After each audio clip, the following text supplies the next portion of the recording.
All right, good morning, good morning. Whoa. Welcome in to the Out of Bounds Show. I'm your host, Bo Bounds. We would love for you to go to Apple Podcast or Spotify, search Out of Bounds with Bo Bounds, and hit the subscribe button. We are ESPN 105.9 The Zone. Jackson's New Orleans Saints, after celebrating like they won the Super Bowl against my Dallas Cowboys, they have now dropped three in a row. And they're 2-3. So we need the Saints to get back rolling. Really needed them to hang on in that Philadelphia Eagles game. It just, goodness. So they ran into a buzzsaw last night with Kansas City, being at Kansas City and 5-0. They play Tampa Bay this weekend. Tampa Bay will be in New Orleans all week because of the hurricane hitting Tampa Bay. I think they flew out yesterday. And so they'll have to, when an NFL team comes in, you got to set up for 6 days. It'll be a lot going on. But, they'll be going. Oh, I need to put Ole Miss on the set. Is a 27-3 win over a bad South Carolina team good enough to get them back on the set? Okay. All right. So Ole Miss will be back on. I didn't put them on the set right now. If you want to watch the show right now, you get to see all the helmets on the set. They're really pretty. I guess I need to take South Carolina off. They played awful. And Shane Beamer, going fake punt on your side of the field, brilliant, against a team that's better than you and has a better coaching staff. And then they're driving the ball down the field early in the game. The game's still, nobody knows what's going to happen. Lenore Sellers starts, and then they decide to put Robbie Ashford in. And they run a zone read, and they fumble, and they give the ball to the Ole Miss Rebels. So one thing after another, and then he didn't take a runoff? Is that right? Going into halftime? And everybody was kind of confused on that. Beamer looked real confused in the postgame, but you tell me. Here's my theory on a lot of this, and I think y'all know this. And we are the Out of Bounds Show, brought to you by Blue Cross Blue Shield of Mississippi. It's good to be blue, the official healthcare provider of the Out of Bounds Show. When you got that many people on staff, you got to do better. You have to do better. It's like 90 people over there. You can have how many analysts now? Unlimited? Oh, unlimited. You can have unlimited. Joe Judge is an analyst, and because he's been in the NFL under Belichick, and he's he didn't need to be a Power 5 head coach, but he is a football savant and definitely is an unbelievable special teams coordinator in the NFL. Among other things, he could be in NFL and college. He is right beside Lane Kiffin on the sideline, giving him all the numbers that they have. Shane Beamer went for it on his side of the field against an Ole Miss team that is light years better and better coached. Then he decided to throw in Robbie Ashford, who's, not that good, and ran the zone read and fumble. It was just one gift after another. So we'll have to move the Ole Miss helmet back on the set and the LSU helmet for the next segment. Now, I've got some new Tito's swag. If you want to win it, you need to go to YouTube and watch the show right now and comment what piece of Tito's swag I'm wearing. Nice. And also what swag I have in my house. I'll be waving it every couple of minutes.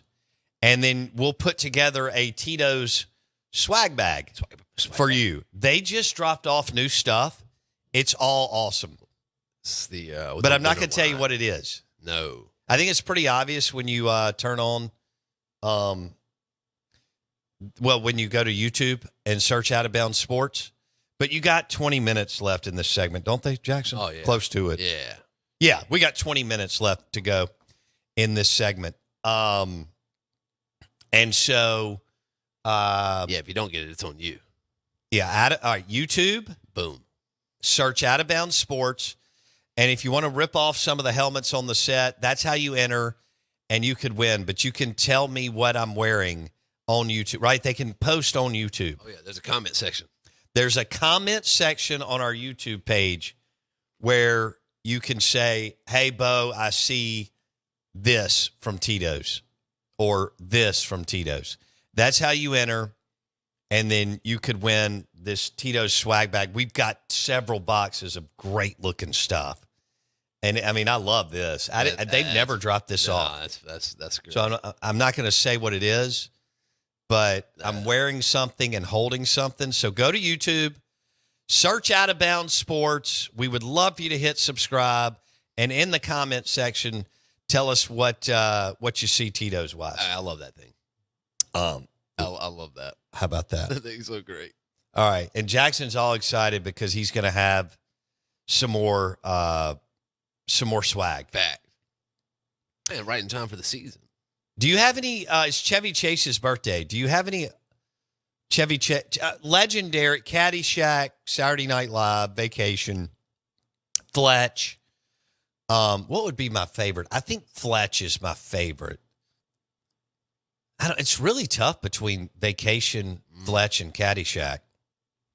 And Christmas Vacation is amazing because you got to watch it every year, sometimes twice over the holidays. You with a good Tito's White Russian and that whatever that jacket is that you're wearing. Yeah. What exactly is that? Some Nike fisheye jacket. Who? A fisheye. It's like the fisheye polka dot type deal. It looks like something that you would wear to a Fish concert. Yeah, I mean, yeah, essentially. Yeah. Because most people have fisheye. Or a Grateful Dead concert in 1976. Yeah. I'll take it. I love the jacket. Yeah. And it's a Nike? Nike. Yeah, got a good little fleece. Is it like part of their skateboarding line? It is. That's a good question. It's probably like an oversized girl's jacket. Okay. No, it's not. Are you wearing a female jacket? No, I'm not. Not today. Okay. I will if I see a good one. If there's a good one and it's a good color. It's all pastel colors. Yeah, that's it. That's what it is. Pastel. It's pink, blue, and purple. Yeah. Lots of pink, lots of blue, lots of purple. Very pastel-y. It is fishy. It looks like something in one of those 80s movies one of the female actors would have worn. You'd be so proud of me for watching an 80s movie last night. Did you? Yes. I watched Fast Times at Ridgemont. It had been a while. It's a great movie. It's great. I mean, it was phenomenal. I'm glad that you watched that. I knew you would be. When I saw it on Netflix, I was like, you know what? He'd be really proud of me for watching this. So I just cut it on while I smashed a Frosty. You smashed a Frosty? Yeah. Okay. Yeah. What time? About 11:30. 11:30. Long day. Was the girlfriend asleep? She was asleep, in and out of sleep because of how loud I was chewing. But other than that, yeah. How loud you were what? Chewing. She was. Chewing your Frosty? Yeah. The fries that I dip, I'd take a handful of fries and get a handful of Frosty and just stuff it in my mouth. You were eating fries and a Frosty at 11:30 last night. Yeah, oh, yeah. From Wendy's. Teeing off. 2 Frosties. 2 of the little guys. Did you have 2 Frosties? Yeah, I mean, it was a necessity at that point. Well, I had to have one that goes with the fries, and then I had one by itself. Oh. Yeah, I mean, I want to enjoy a Frosty by itself, but also need. Were you eating in the bed? Yeah. Good Lord. What the hell is wrong with you? Oh, no, it was great. And there's nothing better than that. Yeah. Wow. Just me, Frosty fries, and Fast Times at Ridgemont High. It was a big-time W in my book. Nick says that Fast Times at Ridgemont High has been paused at a certain scene more than any other movie ever. I think you're right, Nick. No doubt. I think you are. That and Christmas Vacation. You will? Okay. There's a scene, yeah. The Out of Bounds Show is driven by your next John Deere tractor. From any Ag Up equipment dealership, John Deere, America's Tractor, agup.com to find a retail location nearest you. The text line, 601-885-3776. And we've got the YouTube channel rolling, search Out of Bounds Sports. And we're giving away a Tito's swag bag if you can name the Tito's stuff up here on. Well, if you've got to enter, it depends on how that all goes in the comments section on our YouTube page. Search Out of Bounds Sports. Hey, do you have Chevy Chase? All right, what do you have? Fletch.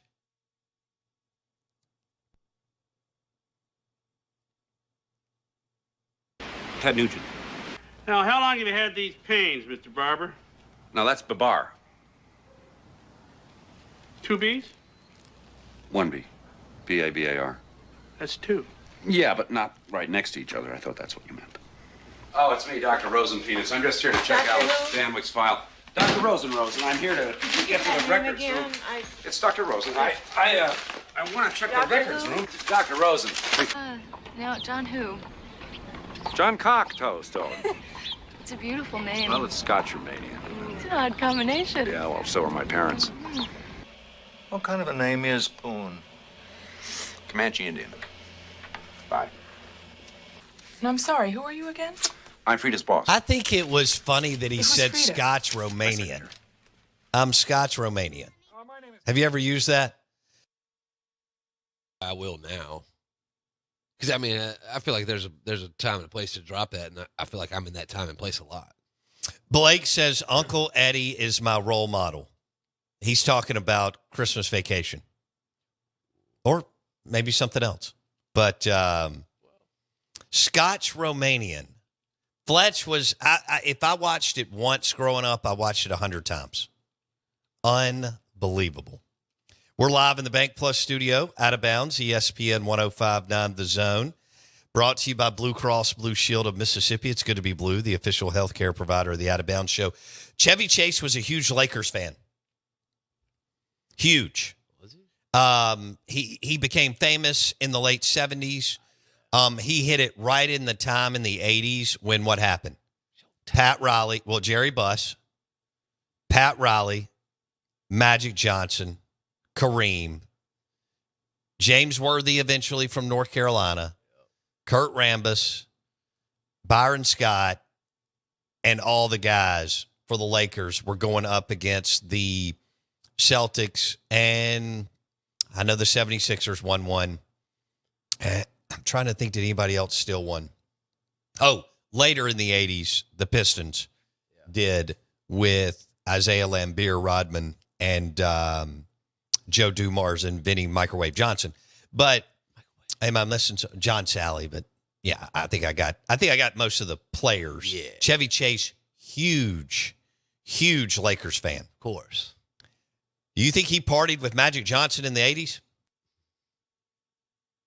Oh, yeah. So those parties were probably quite notable with people. I mean, the people there were probably, what do you think, B+ list? A- listers? Chevy? I think that was all A+. Yeah. I can't imagine what in the world was. Well, think about it. All right, no phones. Oh, Now you're already questioning a lot of the celebrity parties. absolutely. You know, with what's happened here recently. Sure. Now, I want you to think about 1981, 82, 83, L.A. No phones, no internet, no social media. And what all went down up in the hills, Beverly Hills, Manhattan Beach, Hollywood, West Hollywood, and so on. Think about those parties. I mean, it's already a group that's driven by excess and entitlement. To the max. Right? Can you imagine what it was like to party with Chevy Chase and Magic Johnson in 1983? I mean, everything goes, right? What do you? Absolutely. I don't know if anything that's off limits. No. Not in L.A. No. Nick says on the agup.com text line, hot take, Original Vacation was far superior to Christmas Vacation. It also had one of those pausable scenes, too. Well, it had to. Let's ask our listeners, did you ever pause Vacation or Christmas Vacation or Fast Times at Richmond High? The agup.com text line is 601-885-3776. TJ text in, did someone say Chevy Chase's birthday? My outfit today fits them. He's wearing a Chase for Chase Manhattan Bank pullover. It actually looks like a cool golf shirt. How funny is it that he wore that? Dedication, man. And yeah. It was in dedication. He didn't even know it till we said it. Blake says, I'm going to go home. I'm going to have to go home and put some Chevy Chase on while I work today. I think that's a good call. Smart, man. I'm watching Fletch later today. 6'5", 6'9" with the afro. Do you remember that line in Fletch? Chevy Chase. He always had his, was it the Kareem jersey that he was wearing? No way. I think it was. I don't think it was Magic. I actually think he was wearing the Kareem jersey. Andrew says, I paused the Fast Time scene so much I burnt a hole in the tape. See, Jackson doesn't remember VHS tapes. Oh, I remember, man. I had my 2003 Home Run Derby on there, so I watched it like 1,000 times. Oh, you taped the 2003 MLB Home Run Derby? I taped every Home Run Derby. Who? So was it Bonds? No, Bonds wasn't in there. He may have been in there. Giambi was in there. I think Giambi won. Was McGuire done at that point? Done at that point. Okay, yeah. so Jason Giambi. He was raking. Is this before he goes to the Yankees from he was the A's? Still with the A's. Yeah. Okay, still. I got a bat from the A's. Chad Bradford. He was from down here, and he's in the book Moneyball. Yeah, that's right. Yeah, they feature Chad Bradford from Mississippi in the book Moneyball, as far as Billy Bean and so on. That's right. Identifying him as a guy who's really inexpensive, but who just gets people out. That's what he did. Yeah, and he threw from the ground. Oh, man. His knuckles almost ran up against the dirt. There were times. It was serious. Yeah, it was tough to watch. I don't know how in the world he did it, but he sent me a bat. It's pretty awesome, what it is. It was incredible. But he sent me a bat, an Oakland A's bat. He did? Yeah. So I was very fond of at the time of the Oakland A's. So I was rooting for Giambi, man. So it was cool to see it because I had my nice little MLB wooden bat. I still have it somewhere. I know it's at the house. Got the Oakland A's a little etched into it. It was really cool. I was like 12. Okay. Yeah. But I taped all of them. I did not. So you got. How did you have? Did you just write him or something, or did you know Chad Bradford? Knew him through my brother-in-law and him. They played ball together growing up, and they played ball in college together. Okay. Yeah. So you had an in, and did that kind of make you an A's fan for a minute? For just a second, it did. Yeah. I mean that and they had some heat going through Oakland at that time with like Barry Zito and Tim Hudson was out. Oh, there. Billy! Before he'd get rated like I guess every year, every other year, but they would go on those runs where they won a ton of games. They won 100+ ball games, and then the big boys would come in and pick who they wanted. Yeah. Yeah. That's exactly what happened. Chad Bradford from South Jackson. Is it? It was cool. Where was it? Terry? Was it? Or was it Byram? Or is it another spot? If our listeners know, hit us up on the text line. 601-885-3776. Byram? Byram. So that's Byram's finest. Oh, I mean, exit 85. How did you know that? That's incredible. Exit 85. Or Bradford. 85. Well, I know you just Googled Bradford. Oh, yeah, That's yeah. fine. I don't. Exit 85? Oh, man. Did he play at Byram High School? He played at Raymond. He played at Raymond. Okay. I don't even know how that's cut up down there as far as, so you can live in Byram but go to Raymond? I don't. No way. He's a Central Hines kid? There's no Hunter Renfro. way. Hunter Renfro, Central Hines. Was he? Yes. No way. Yep. No. We'll have to ask Josh Raggio with Raggio Mercantile Shop. My God. Renfro was a Central Hines kid? No. Renfro was a Central Hines kid. Somebody correct me if I'm wrong. I remember John Cohen coming on the show and talking about how Lane Burroughs was jumping up and down on the table to take him. And they slow played it, and he was packing up to go to Meridian Community College. About to drive up there, I guess, with his parents. And they called. And they said, we'll take you. That's wild. You think that worked out for Mississippi State? Tad bit. I mean, it worked out for Hunter Renfro, too, because Hunter talked about on the show in studio how after his second year he got with Cohen in the offseason, worked in the cage nonstop to be able to have that All-American junior year that he had. Kapaya Academy, not Central Hines. So same league. Oh, they may be in the same division in MAIS. Yeah. I can't remember all those, how it's all tiered out because it changes every year. So Hunter. That's incredible. What? That's wild. Hunter Renfro went to Kapaya. Tanner Leggett to Central Hines. He's the one that had the walk-off against the Texas Longhorns. I was there. I can't believe it. In the College World Series that drove State to the National Championship Series against Vanderbilt. Where did Bradford go? Central Hines. He did? Yeah. Okay. Man, Hillcrest, when I was growing up, it was Hillcrest. And then I think what happened was maybe Kapaya and Central Hines over the years started getting those kids. I'm just guessing. Yeah. Here. I don't know. Yeah. But David Heyman and that whole class, Heyman played and started at Mississippi State for years. Right.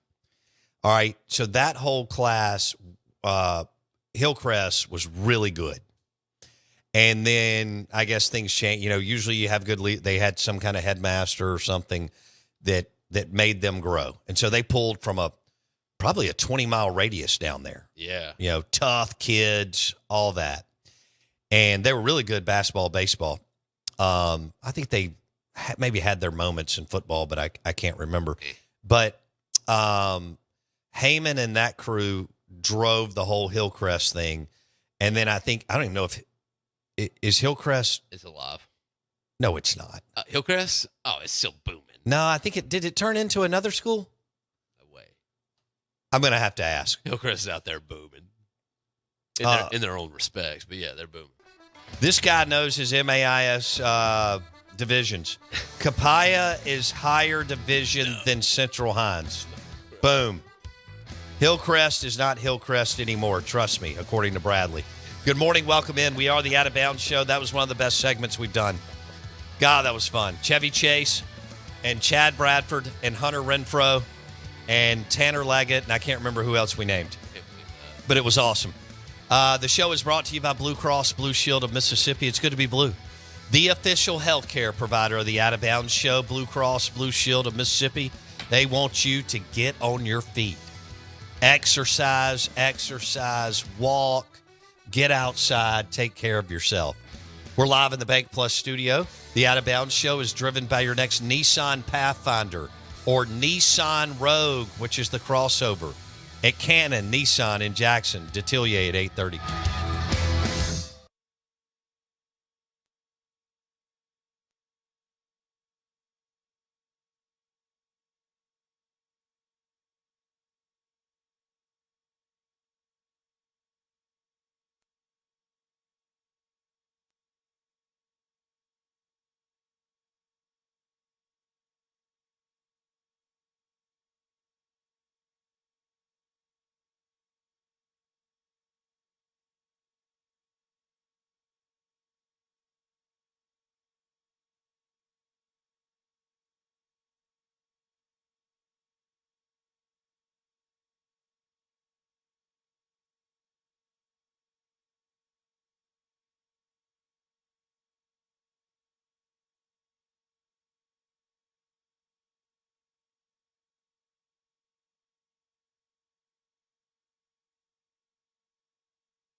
WRKS Pickens Jackson. Are you ready? Now live from the Whiskey 61 Lounge inside the BankPlus Studio. You are Listening to Mississippi's #1 sports talk show, The Out of Bounds Show with Bo Bounds. Streaming worldwide live on the Out of Bounds radio app and on your radio at ESPN 105.9. The Zone.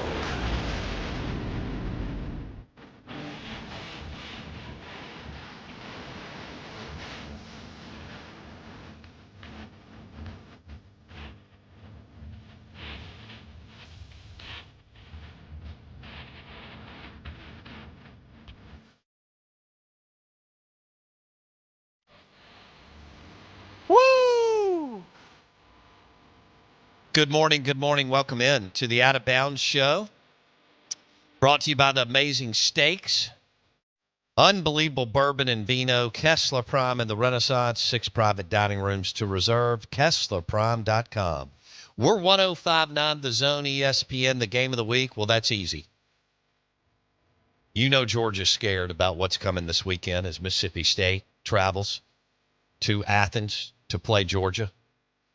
Upset alert, right? Okay, maybe not.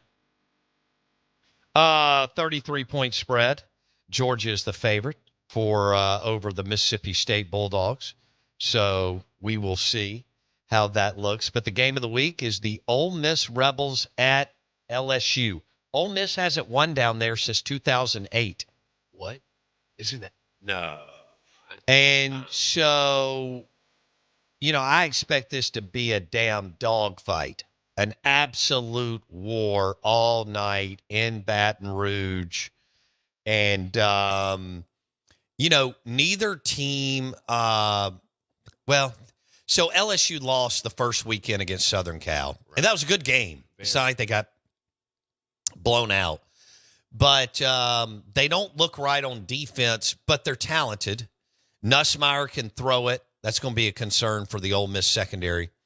Ole Miss, on the other hand, they're preparing to play without Trey Harris, their #1 wide receiver by a million miles. Yeah.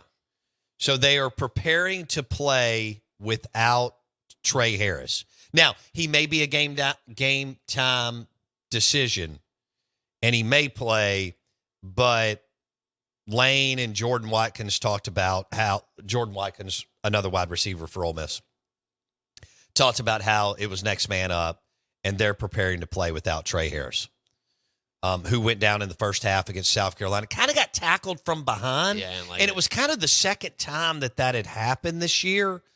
There was a non-conference foe that got him like that, and Kentucky tackled him from behind, and then South Carolina did too. And he is by far and away the best wide receiver for Ole Miss. He's one of the best in the SEC, and he's one of the best in the country. He's physical, he's fast, he catches the ball, and he yards after catch. He's hard to get down. He's a first rounder. Well, he's not. You would. I don't know why. So you never know in the NFL compared to college. He's not listed as a first rounder on mock drafts, but he may. Who knows? He may play himself into it. I don't know.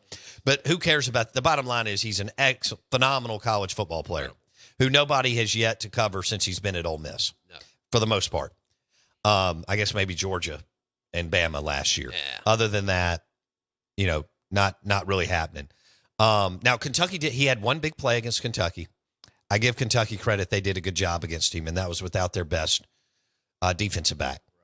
But he's a filthy talented guy, and they're preparing to play without him. What you got? Boy, he had one. No, he had 176 in that Kentucky game. Did he? Sheesh. Well, he was the. Remember we talked about it. Yeah, I mean, he was the only part. It was Dart, and if they hadn't had Dart and Trey Harris, what would they have done?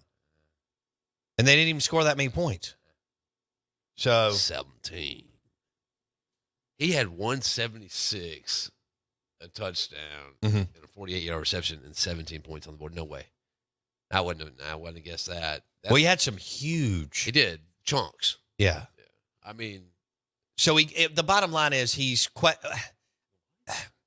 Whatever you want to take away from the press conferences yesterday, it doesn't sound good. No.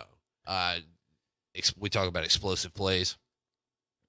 my man in the last 3 weeks. Talk to me. He said, let's run it back to Georgia Southern just for the heck of it. He had a 70-yarder reception. Wow. UK, he had a 48-yarder. Wow. South I remember Carolina. that's the one I'm referencing. Right. The 48-yard reception against Kentucky. Yep. And a 57er against South Carolina. Yeah, So, and that's the one. That's also the one I'm talking about. I mean, That's where he got, I think. dinged it is. Well, and it could have been one more, but Odd tweet. I think it was that one. So the agup.com text line is 601-885-3776. The Twitter handle at Bo Bounds, driven by your next Nissan Pathfinder. Nissan Rogue at Cannon Nissan in Jackson. Boy, I saw one of the Nissan Rogues. That new body style is sweet. It's a crossover, insane gas mileage. Nissan Rogue, Cannon Nissan in Jackson. Test drive one today or this week. Let's see. Dart only had 261 yards in the Kentucky game. Harris was 167 of that. Ridiculous. Yeah, we came on the air on Monday and said, what would have happened had they not had Trey Harris after Kentucky? I didn't realize that. I expect a close game Saturday night. I do. Dogfight. I really, really do. Well, I mean, Now, LSU's defense, you know, as much as we're kind of scratching our head on some things, and Ole Miss running the football, or the lack thereof, sure. LSU's defense is ranked defensive scoring efficiency in the 90s. Again. Yeah, it was 108 last year when Ole Miss played them. What's going on? You know, that's a great question because they trip over NFL players down there. Yes. On all three levels. D-line, Yeah. linebackers, secondary. On accident. Trip over them. They're everywhere. Wouldn't They that are BBU? you know what they've proven more than any other SEC school? They have proven that, one, Louisiana is so rich in talent and that they get players regardless of who their coach is. Right. Saban, Les Miles, Ed Ogeron, all won national championships. That's when you know that you are probably the program in college football because you can go through multiple coaching changes. And by the way, Les played for another one. Saban won a title. Les won a title, and Eddie O won a title. But when Les Miles and Eddie O can win titles at your program, that tells you what an absolute. I think they're the team that has grown brand wise more than anyone else in the 2000s. Bama already had the brand. Yeah, they had already ripped off 6 under Paul Bear Bryant and 1 under Gene Stallings. Now, has Saban grown their brand? Oh, yeah. Yes. Have they exploded in student recruitment and all that? No doubt. But LSU did not win one in the 70s, 80s, or 90s. Right. Okay? And in the 2000s, they've won under 3 different coaches. Les Miles couldn't even screw it up. Eddie O couldn't even screw it up. Eddie O may have coached the most talented team in the history of college football. Yeah. The most talented team in the history of college football. They were dominant on offense and good on defense. I don't think you'd say they were dominant, but they had an A-plus defensive coordinator in Dave Aranda. And then they had Burrow, Chase, Jefferson, and everybody else. Heck, Sadiq Charles played for years in the NFL. I'm sure I'm missing another offensive lineman or two. And again, not that they were bad on defense. They had some, I think, nastier defenses under Saban and Miles, but they were good, and Aranda was excellent, especially situationally, which is what you're looking for in the red zone from your coordinators for the most part. The Michelob Ultra. Should have done the Budweiser. But the Michelob, because we had a few Budweisers at Ruth Chris's in Destin. What was that? Saturday night? Ice cold Budweiser caller line, 601-707-3750. Mike Detillier at 8:30. Roll Tide Ron Fowler said he's going to cry on the show at 9:30.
All right, we've got Mike Detillier coming up next. We'll focus on Ole Miss and LSU. 6:30 kick, Death Valley, Tiger Stadium. I actually have friends going. I love it. I give them credit, man, because I'm way past that. I'm not mad enough at it to go, and get there, even if, well, I don't know, it'd have to be great. Nah, I don't even know what kind of ticket level, even if somebody had suite or club level. But I give people credit, man, because I know once you get there, the atmosphere is amazing. And anything can happen. And when you win there, it's awesome, right? And is it 2008, Jackson, that Ole Miss hasn't won down there since 2008? They went down there with Bo Wallace ranked pretty high. 3 or 4 with Bo Wallace and Hugh Freeze, best friends. They're going to vacation together in the offseason. Bo and Hugh talking about getting a cabin up in the mountains together. You know how families do that. But they go down there, and they were number 3 or 4 in the country. And, that's when Les Miles was a disaster. He could screw it, give him a chance, and he could take a team that should go undefeated and go 8-4 in a heartbeat, or 9-3. I guess maybe that's where he lived in the big picture of Les. I may be missing one, but I think it's 2008. Maybe, was that Jevin Sneed and Houston Nutt? Houston Dale for you this morning. You better put some respect on that name by the water cooler and at lunch, and cold beers, ice cold Budweisers and wings at Martin's in Livingston this afternoon. Hit me with a text. I'll meet you. We'll break down Ole Miss and LSU. I'm in. But when you look at this game, if Trey Harris is a game time decision, but it doesn't sound good, what will Lane do? He's one of the best. He's one of the top 6, 7, 8 in the country at scheming and offensive play calling. And then the other side is Ole Miss has yet to face anybody who can throw the football at a high level. Not one quarterback. They haven't faced a quarterback that's you would look at him and go, man, that's a top-notch college football quarterback who can really zip it. Obviously, South Carolina had no passing game last week. Lenore Sellers is he's a runner. He had not played in a couple of weeks coming off the ankle injury against LSU. But throwing, he doesn't have that piece of his game or accuracy. And plus Beamer and that staff are a train wreck on the offensive side of the football. Nussmeier can throw it. And he has dropped some dimes this year. So it's going to be interesting to see. What Ole Miss wants to do? Get to him with Walter Nolan and the crew. I didn't see whether Kiffin mentioned if Prince was going to play this week. Big time edge rusher that you landed out of Florida. We'll see how that looks. And this is going to be one hell of a ball game. Ole Miss laying 3 right now down in Baton Rouge.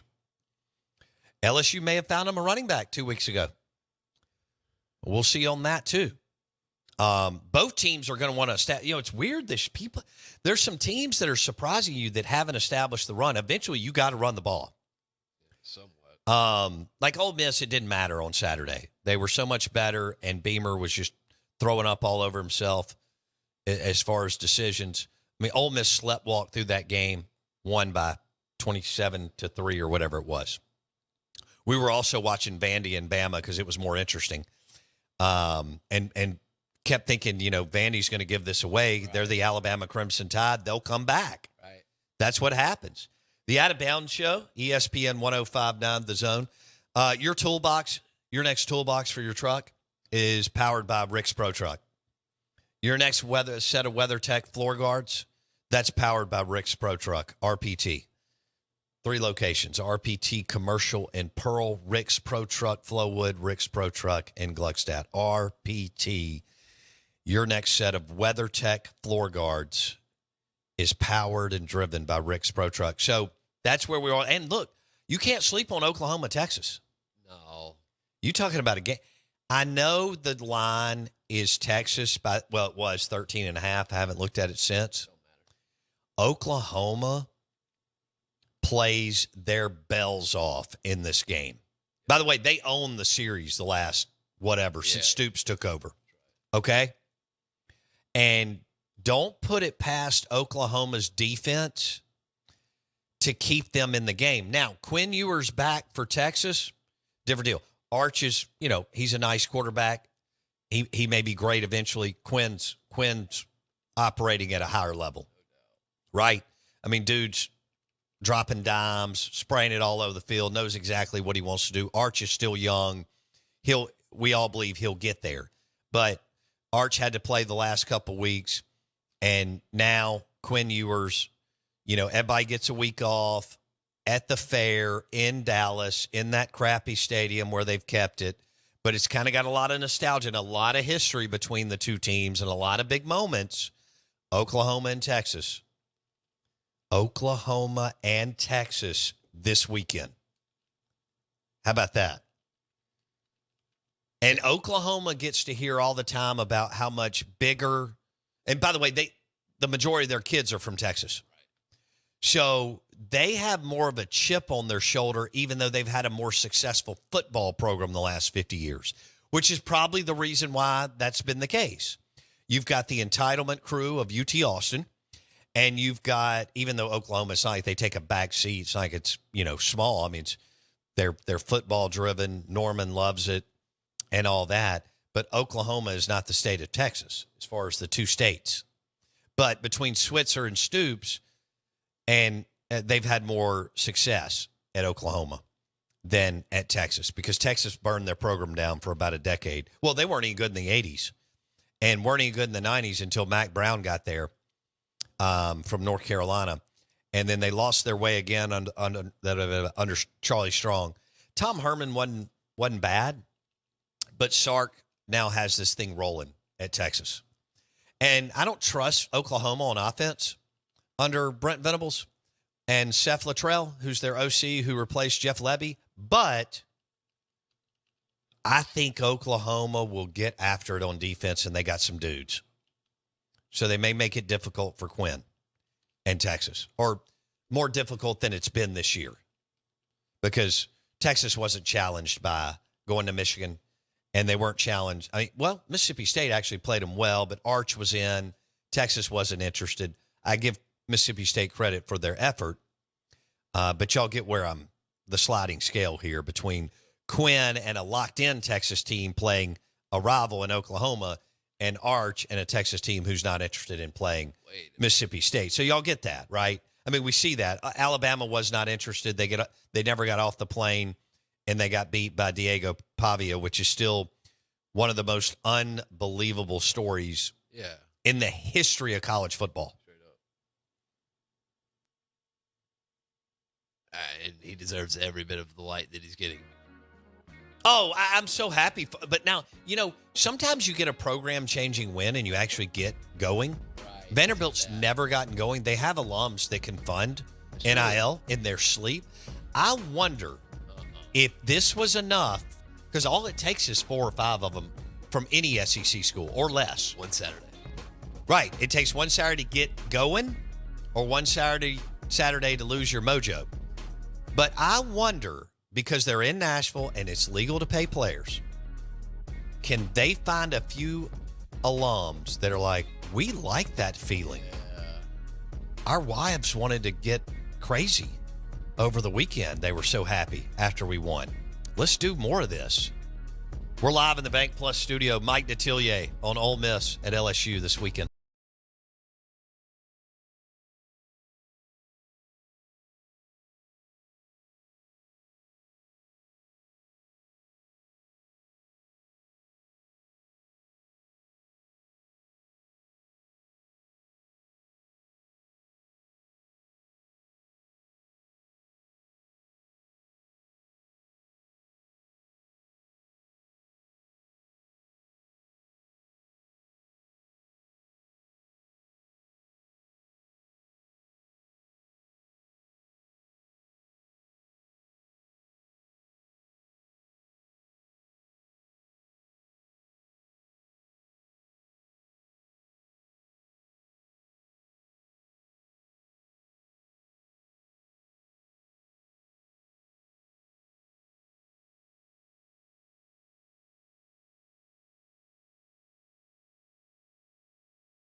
Oh, man.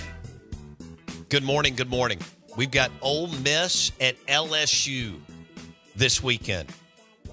Brought to you by an ice-cold Budweiser and some amazing wings from Martin's in Livingston. Ole Miss at LSU. 6:30 kick. Death Valley Tiger Stadium. Ole Miss hasn't won down there since 2008. They're laying 3. We'll see what all everybody decides to do on that line throughout the week. But Ole Miss is laying 3 at LSU. I expect an absolute dogfight and war. Both teams flawed. Both teams have a lot of talent. And but it's a weird year, man. There's just not many teams, if any, that are buttoned up. I know Texas and Ohio State are still undefeated, but, hang on. I think this thing's going to get real weird and real wacky as we go down the stretch. I don't know how many 2-loss teams we're going to have competing for a college football playoff, but I think it's going to be a boatload. Better get your Q top 25s. I mean, that's what the committee likes. There is no eye test. We are the Out of Bounds Show, ESPN 105.9 The Zone. Hey, if you need to cater something for your school, elementary school, middle school, high school, your baseball team, softball team, Subway at Grants Ferry will cater for, teachers, elementary, junior high, softball, soccer, baseball. Subway at Grants Ferry. Get you some sandwiches. Can't beat it. Catering, Subway at Grants Ferry. We welcome in Mike D. Mike Detillier, WWL Radio TV New Orleans. Mike D joins us on the Farm Bureau Insurance guest line. Mike D, you ready for this this big matchup between Ole Miss and LSU Saturday night in Baton Rouge? Yeah, I better be. Well, all right. You look at Ole Miss LSU's coming off a week off. Their defense isn't where it needs to be, but Nussmeier can throw it, and he is really good as a passer. And Ole Miss really hasn't faced a quarterback that can throw the football yet this year. The Kentucky guy's okay. The South Carolina guy, Lenore Sellers, is not even close to there yet. So handicap Ole Miss's offense against LSU's offense against Ole Miss's defense, Mike D. Yeah, it's totally different from a year ago. Jaden Daniels just made everything so dynamic because of his playmaking skills as a passer and also as a runner. It's hard to duplicate having a guy that could throw the ball that well, and yet he rushed for over 1,100 yards. So you knew it was going to look differently this year. Garrett's not going to run around like that at all. And you had 2 first-round pick receivers in Malik Neighbors and Brian Thomas Jr. I thought early on they struggled running the football, really struggled. But Caden Durham has given them an opportunity, the young freshman, to run the football better, and he's also an excellent receiver coming out of the backfield. So I know Brian at first sort of didn't want to hand him the baton as being the guy, but it became obvious that he's the guy. And they spread the ball around a lot with Garrett. Their offensive line is very good in pass protection, and Garrett is pinpoint, man. He really does a nice job, short, intermediate stuff. They're not the long ball throwing team that we saw a year ago. Some of that has to do with the fact Chris Hilton has not taken a snap this year. And so they've been more kind of grinded out, longer drives with Nussmeier. They still have some receivers now with Kyron Lacey, Aaron Anderson, who has really developed over the last few weeks at wideout, and Mason Taylor at tight end. So they're very good on the offensive side of football, but it looks differently than it did a year ago. And, you're not going to repeat that. You're not going to have that type of offense again this year. And certainly when you have 3 first-round picks, and two receivers and a quarterback, yeah, we all knew it would look a little different. But, man, they are really good on offense. They can move the football. But a lot of it has to do with more of the short intermediate stuff than, say, the home run hitting element that they had last year with Daniels, the two receivers, and Daniels' ability to make a play improvisational that, okay, you can have everybody in place. He takes off running. Good luck. Because, man, he had that element in play. Garrett is more of the pro style type of guy that he's not going to force a lot of passes downfield. Not going to do it. He's very smart, comes from a football family, covered his dad when he was a quarterback here with the Saints, and then been a long time assistant in both college and pro football. So they've been able to hum up some points the way they do it now. But Garrett's not going to be the big-time running threat, certainly, as Daniels was. But, man, he can throw it. And I think he's been underrated this year for his ability to take over this offense and get it to work to this level. Mike Detillier talking Ole Miss at LSU this weekend under the lights in Baton Rouge. Ole Miss laying 3. They're the favorite. And we'll get to Trey Harris maybe not playing here a little bit later. But do you feel like so John Emery was showing a flash of playing really well and then goes down in week 1. Do you think this LSU running game is coming around, Mike D? It's gotten better over the past few weeks. No question that it's gotten better, the way they run the football. And a lot of it has to do with the young freshman, Caden Durham. And he was track star out in Texas. Man, he is fast and super quick off the mark. But he is maybe the best receiver I've seen coming out of the backfield from LSU. They had that element with Clyde Edwards-Helaire. Clyde was terrific coming out of the backfield. Caden is a really good receiver also coming out of the backfield. So I think a lot of it has to do with they were trying running back by committee. They tried it with Josh, tried it with Caleb Jackson, tried it with John. Then, Emery goes down with the injury again. So, hey, let's give the freshman a shot. And he's proved to be the real McCoy. Now, he does have 2 broken toes. So the thinking is that he will practice and play against Ole Miss. But, man, you just saw what he did in that first half against South Alabama, and he took over. First 2 times he touches the football, one's a touchdown, the other one he brings it all the way down to the 1-yard line. A big play element he brings. And he's one of the fastest players in college football. Okay, so that's you got this Ole Miss defense that hasn't been challenged in the secondary, but Walter Nolan had a coming out party last weekend. Do you think LSU feels confident they can throw it, but not sure if they can run it against this team? Or how do you see it, Mike D? Yeah, LSU's offensive line, they built to pass protect. That has never been in question, their pass protection ability. They were not real physical, I thought, early on in the season in maybe sustaining a block to open up things in the running game. But, man, it's good luck trying to get a pass rush on Garrett. They've done a really good job protecting him. And so I think they feel very confident they can protect Garrett Nussmeier. Running it remains to be seen, but both. You got 2 guys there, and Emory Jones and Will Campbell, that will be first-round picks next April, playing tackle. They can pass protect.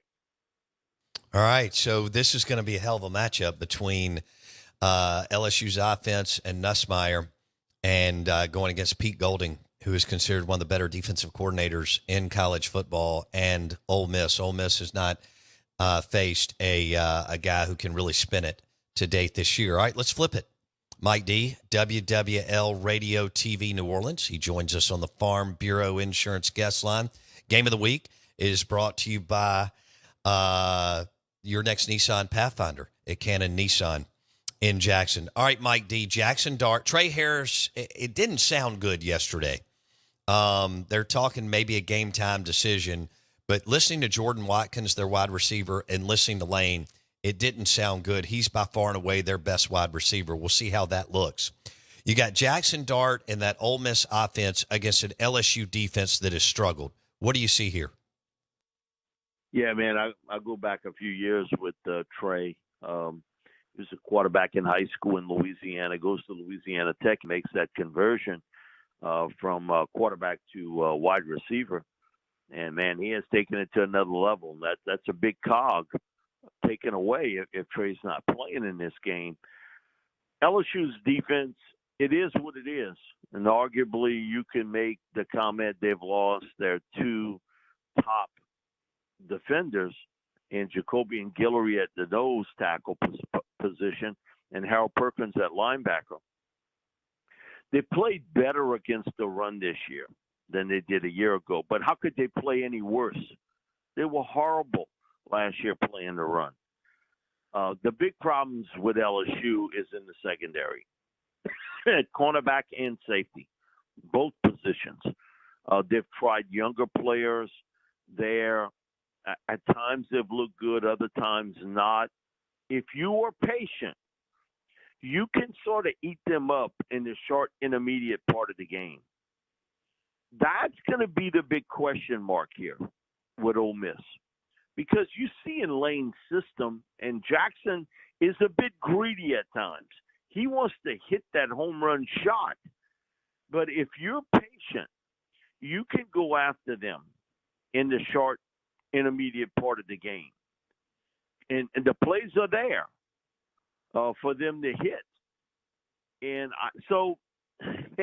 I suspect that it won't be quite the shootout that it was a year ago. That was a wild game played between both teams offensively. But there are plays to be made against this LSU football team defensively. Are they better than a year ago? Yes. But come on. Anybody that watched LSU play last year knew it couldn't get any worse. I mean, everybody chewed them up, so to speak, on offense. So I suspect there'll be a lot of points in this game, and Jackson will have some opportunities in this game if he's patient with his throws, not trying to be greedy and get that big home run shot all the time. That's something he's got to get better at. He's got to get better at throwing that short, intermediate, and not trying to always hit that big play downfield. Mike Detillier talking Rebs and Tigers. All right, Mike, what do you think? I mean, do you expect a close game? Who do you like? Yes. I think it'll be a close game. It'll be a high-scoring game between the two of them. I don't think either team defensively will be able to stop one another. It is part of college football that has changed dramatically. Every once in a while you see one of these, 17-13 games, 2017 games. Those games still happen, but, man, it's almost a rare occasion. These games are going to be played where your teams are going to score in the 30s or more against one another because of the athletes out on the field and the big play ability for both teams. So I expect a close game. I expect a high-scoring game. And thirdly, if I had the liquor sales in Baton Rouge over the weekend, man, I wouldn't have to work for another 5 years. That's for damn sure. I mean, people have been revved up about this game for quite some time about it. And now you got it, Tiger Stadium at night. It's a different place to play Even Coach Saban has talked about it's different when you play at night in Tiger Stadium, and it's an intimidating crowd. You've been there for all day, kind of waiting for the game, and the noise level that comes from Tiger Stadium, it does affect people that have never played in that environment before, to play at night in these type environments. One guy to watch, Bo, on defense for LSU is, Hal Perkins goes down, and who would be the next sort of alpha dog on defense? That guy is Whit Weeks, and he's got a brother, Wes Weeks. So it's almost like the Weeks and Weeks law firm. But Whit Weeks, you might have to get them as a sponsor. But Whit Weeks is a guy that is a big-time playmaker for them. He does not get the publicity that Perkins did because he's not the pass rusher. But just watch him on every play. He's smart. He's instinctive. He's around the football. Every once in a while, they shoot him into the gap as a pass rusher. He's very good in the coverage part of the game. He is starting to emerge as that alpha for them on the defensive side of football. And Blake Baker, during the offseason and talking to him, he was like, I want that guy. I want that guy that barks the loudest out on the field due to his play. That guy has become Whit Weeks for LSU. Okay. He's really played well this year for him on the defensive side of football. Him and Greg Penn, the third, at the linebacking position, have really been the two steady guys for them on that side of the football. Okay. Whit Weeks. Weeks and Weeks. I like that. I love that. Mike D on the Out of Bounds show. Can he step up with, or he already has stepped up, but how will they look without Harold Perkins? Although things have been kind of off with Harold, I think, the last year or so. I think Mike would agree. They couldn't really figure out what they. He's an athlete without a position. Great athlete without a position. Yeah. He was so effective coming off the edge.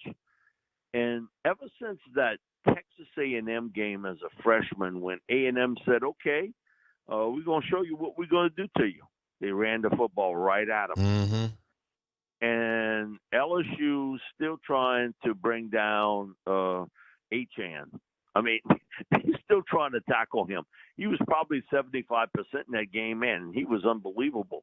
But they've tried a bunch of different stuff with Harold. It's never really worked. And it was almost becoming frustrating, I think, to him before the knee injury of kind of where he'd fit. Sometimes you'd see him in coverage. Sometimes you'd see him close to the line. He was never the same edge rusher.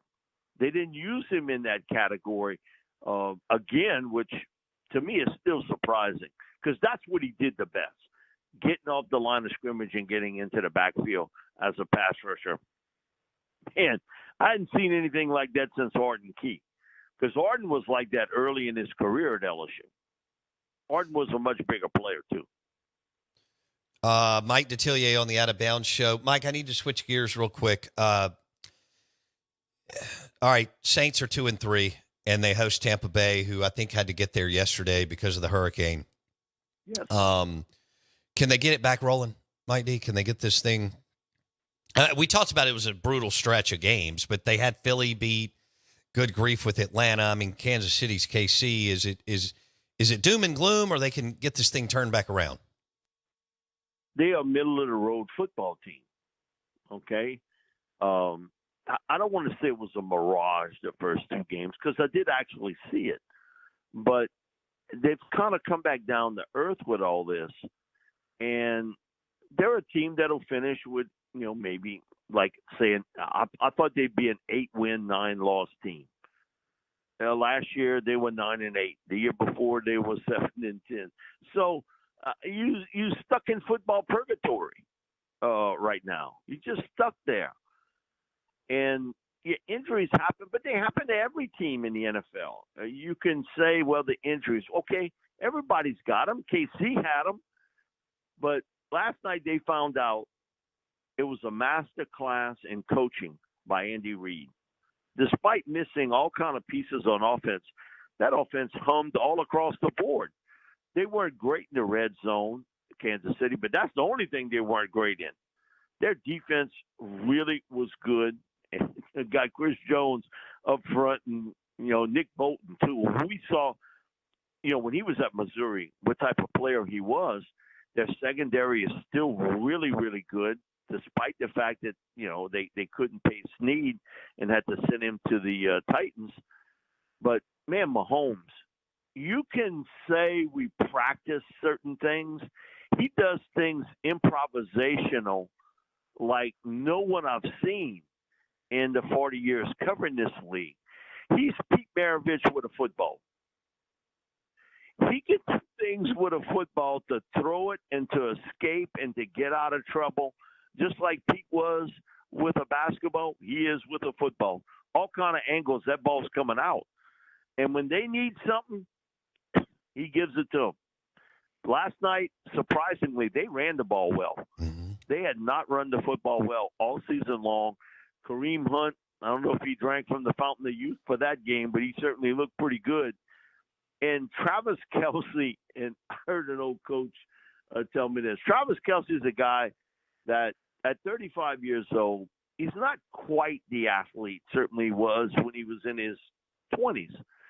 But on 3rd and 6, he gets you 8, and he drives you nuts because he keeps you on the field, and he'll make a play, get a first down, make a play, get a first down. It's kept moving the chains. But, man, when you have the best coach in pro football in Andy Reid, the best player in pro football in Patrick Mahomes, and arguably one of the top 3 or 4 defensive linemen, defensive players in Chris Jones, you're not losing a lot of games. I agree. And Spagnuolo is one of the top 3 defensive coordinators in the game, as you know, Mike D. Think about their staff. Other than Eric Bieniemy leaving, they've kept the same staff in place for quite a few years, despite winning. Okay, Spagnuolo's still the defensive coordinator. Joe Cullen is the defensive line coach. Brandon Daly's been there with them for years as the linebackers coach. Terry Braden, their assistant defensive line coach. And they've all been there forever. No doubt. Mike D., we appreciate it, my man. Have a great week. Enjoy the game in Baton Rouge. We'll do it. Thank you. Hey, the Out of Bounds Show is brought to you by Sound and Communications. SoundCommAV.com for your next sound system at your football stadium or football field, baseball stadium, arena, basketball facility, powered by SoundCommAV.com.